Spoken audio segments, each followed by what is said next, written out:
న్యాయమూర్తి జస్టిస్ గవాయ్ పైన నిన్న ఒక అడ్వకేటు చెప్పు విసరటం చాలా బాధాకరమైన చర్య. అది వాస్తవానికి దాడి కేవలం జస్టిస్ గవాయ్ గారి మీద కాదని, వ్యక్తిగతంగా గవాయ్ గారి మీద చేసిన దాడిగా చూడటం తప్పే అవుతుంది. అది సుప్రీంకోర్టు వ్యవస్థ మీద చేసిన దాడి, ఇంకా చెప్పాలంటే రాజ్యాంగం మీద చేసిన దాడి అని మనందరం కూడా చూడాలి. నిజానికి దాడికి ప్రత్యేకమైన కారణం ఏమీ లేదు. ఆ లాయర్కు జస్టిస్ గవాయ్ గారు చేసిన అన్యాయము లేదు. కేవలం జస్టిస్ గవాయ్ గారి అభిప్రాయాలు నచ్చక ఆయన మీద ఆ రకమైన దాడికి దిగింది. ఇది మనందరం కూడా ముక్త కంఠంతో ఖండించాలి. ఒక అభిప్రాయం నచ్చకపోతే ఇంతటి అసహనం చాలా దుర్మార్గం. ప్రతి మనిషికి తన అభిప్రాయాలు తాను వ్యక్తం చేసే స్వేచ్ఛ ఉంటుంది. అందున ప్రధాన న్యాయమూర్తి, రాజ్యాంగ విలువలకు లోబడి వ్యవహరించేటువంటి వ్యక్తి, అంబేద్కర్ విలువలను స్ఫూర్తిగా, ఆలోచనలను స్ఫూర్తిగా తీసుకున్నటువంటి జడ్జి.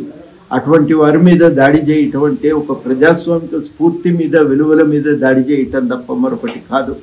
ఒక దళితుడైనందుకే ఆయన పైన ఈ దాడి జరిగిందని చెప్పి మనం అందరం కూడా స్పష్టంగా గుర్తించాలి. ఇట్లాంటి దాడి పునరావృతం కాకూడదు.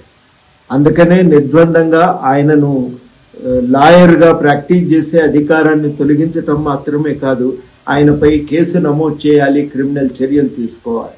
భవిష్యత్తులో మరో వ్యక్తి ఈ రకంగా అసహనాన్ని ప్రదర్శించి అహంభావపూరితంతో దాడి చేసే అవకాశం లేకుండా చేయాలి. అట్లాంటి అహంభావాన్ని ప్రదర్శించి దాడికి దిగకుండా ఉండాలంటే ఆయనపై క్రిమినల్ కేసులు నమోదు చేయాలి, కఠినంగా ఆయన పైన చర్యలు తీసుకోవాలని సందర్భంగా డిమాండ్ చేద్దాం. భారత రాజ్యాంగాన్ని కాపాడుకోవాలనుకునే వాళ్ళు, భావ ప్రకటన స్వేచ్ఛను గౌరవించాలని కోరుకునే వాళ్ళు, దళితులు కూడా ఈ దేశంలో ఎదగటానికి ఉండే అవకాశాలు ఇంకా విస్తృతపరచాలని భావించే ప్రతి ఒక్కరూ కూడా ఈ దాడిని చాలా తీవ్రంగా ఖండించాలని చెప్పి నేను కోరుతా ఉన్నా. మనం ఖండించటం ద్వారానే ప్రజాస్వామ్యాన్ని బతికించుకోగలుగుతాం, రాజ్యాంగ విలువలను మనం కాపాడుకోగలుగుతాం. జస్టిస్ గవాయ్ లాంటి వ్యక్తులు ఈ దేశంలో ఉన్నత స్థానాలకు ఎదగటానికి ఉన్న అవకాశాలను విస్తృతపరచగలుగుతాం. అందుకనే జస్టిస్ గవాయ్ గారి మీద జరిగిన దాడిని వ్యక్తిగతమైన ఒక వ్యక్తి మీద జరిగిన దాడిగా కాక, వ్యవస్థ మీద జరిగిన దాడిగా, ఒక ప్రజాస్వామిక విలువలపై జరిగిన దాడిగా గుర్తించి అందరం ఐక్యమవుదాం, ఈ దాడిని ఖండిద్దాం.